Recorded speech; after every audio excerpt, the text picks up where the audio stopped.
இந்த மண்ணை காக்கிற பொறுப்பு கடமையும் நமக்குத்தான் இருக்கு. டெல்லி நம்ம மேல எப்படியெல்லாம் ஆதிக்கம் செலுத்துறாங்க. ஒன்றா ரெண்டா இந்தி மொழியை திணிக்கிறாங்க.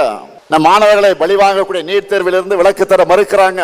நம்ம பசங்க படிக்கிறதுக்கான கல்வி நிலையை கூட விடுவிக்க மறுக்கிறாங்க. கீழடையின் தொன்மையை மறைக்கிறாங்க.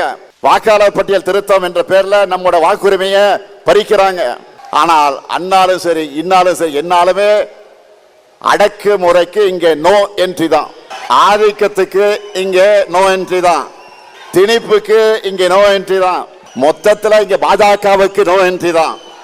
3 முறை ஒன்றியத்தை தொடர்ந்து ஆட்சி அமைச்சோம். தமிழ்நாட்டில் மட்டும் உங்களுடைய மோடி பஸ்தார் மேல பலிக்கலையே. இன்னுமா எங்களை பத்தி உங்களுக்கு தெரியல?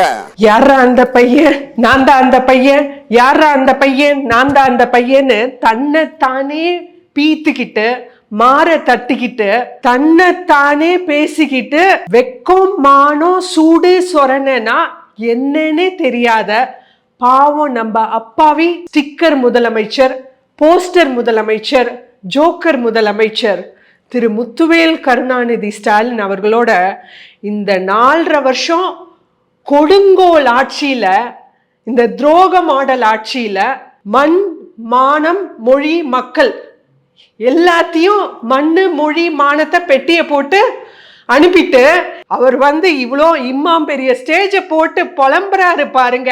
பாவமா இருக்குங்க பார்த்தா. அவரோட கட்சி மீட்டிங்ல தானங்க அவரும் புலம்ப முடியும். அதுக்கு இவ்வளோ பெரிய பிரம்மாண்டமான ஸ்டேஜ், 50 ஏக்கர், அதுக்கு ஒரு ரோட் ஷோ. பாவங்க அவரு புலம்பிட்டு போட்டுங்க, பாவங்க பொழைச்சு போட்டோம். அவரே சொல்றாரு ஆடுக்காக ஓனாய் விடுகிற கண்ணீர் அப்படின்னு.